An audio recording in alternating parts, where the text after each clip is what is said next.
Allez spectateurs, aujourd'hui on va parler de créatures de la nuit, de personnes à la vertu très légère, ainsi que du sud des États-Unis. Bienvenue dans True Blood. I wanna do bad things with you.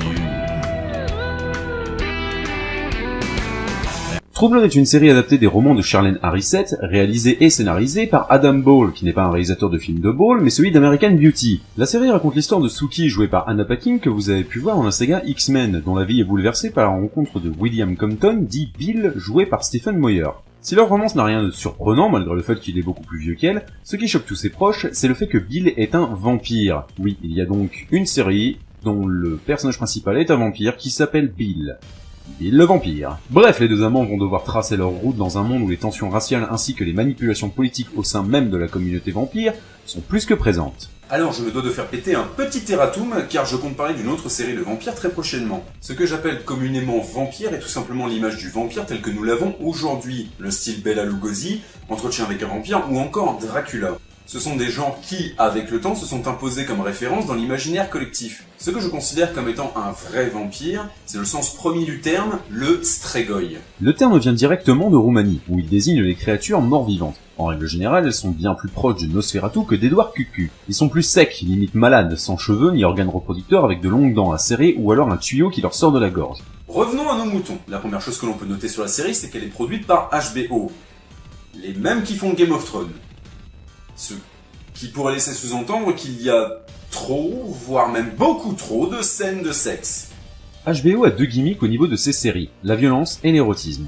Que ce soit dans la série Rome, excellente série en 2 saisons sur l'histoire de 2 frères d'armes se retrouvant malgré eux au cœur des manipulations politiques de la cité, True Blood ou encore Game of Thrones, le sexe ainsi que la violence graphique sont omniprésentes. Dès la première scène du premier épisode de la première saison, on a déjà une scène de sexe. Bon, dans le fond, loin de moi l'idée de faire le vierge effarouché, mais c'est marrant de voir comment HBO en fait voit ses spectateurs. Il leur faut du cul et de la violence. Ginette, ramène-moi un Ricard. Ça fait vachement beauf, mais heureusement plus les saisons avancent et moins il y en a. Pour continuer sur ce qui ne va pas, la série est beaucoup trop longue et finit par se perdre dans des intrigues beaucoup trop bateaux. La force de l'histoire tient en fait dans son univers, mais le problème c'est que plus ça avance et plus les histoires de cœur sont mal écrites, plus les intrigues secondaires sont assommantes et plus les intrigues principales sont totalement frontales. Là où les premières saisons avaient de la subtilité, la subtilité d'un abattoir certes, mais il y en avait quand même. Là, les mecs ne s'emmerdent même plus. Et pourtant le final de la série est vraiment bien écrit, avec juste ce qu'il faut pour nous laisser continuer sans elle. Au niveau des acteurs, le jeu est impeccable et l'écriture des personnages est excellente. Mention spéciale à Nelson Ellis dans le rôle de Lafayette, qui me fait toujours tirer un sourire à chacune de ses apparitions tellement son personnage de folle avec une énorme paire est juste génial. Excuse me, who ordered the hamburger with age? I ordered the hamburger deluxe. In this restaurant, a hamburger deluxe come with french fries, lettuce, tomato, mayo, and eggs. Do anybody got a problem with that? Yeah. I'm an American, and I got a say in who makes my food. Oh, baby, it's too late for that. Faggots been breeding your cows, raising your chickens, even brewing your beer long before I walk my sexy ass up in this motherfucker. Everything on your goddamn table got AIDS. You still ain't making me eat no AIDS burger. Well, all you gotta do is say, hold the AIDS. Here.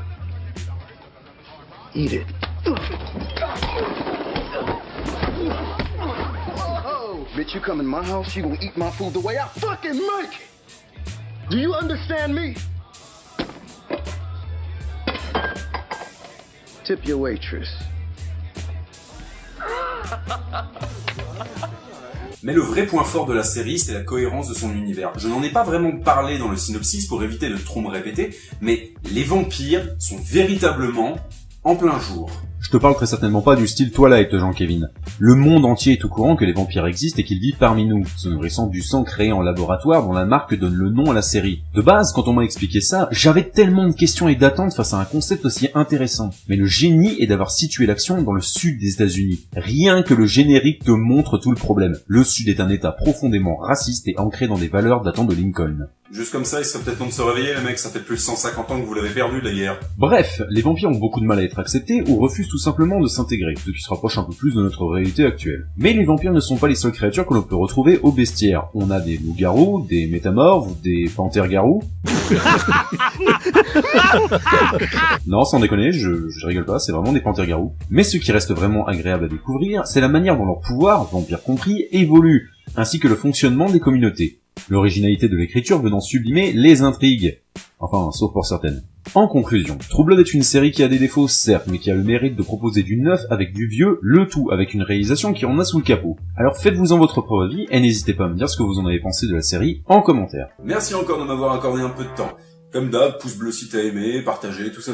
C'était Simon Belmont et on se revoit très bientôt pour une nouvelle vidéo. Et si vous vous abonnez pas... We won't eat you. After we eat your children. Now time for the weather. Tiffany,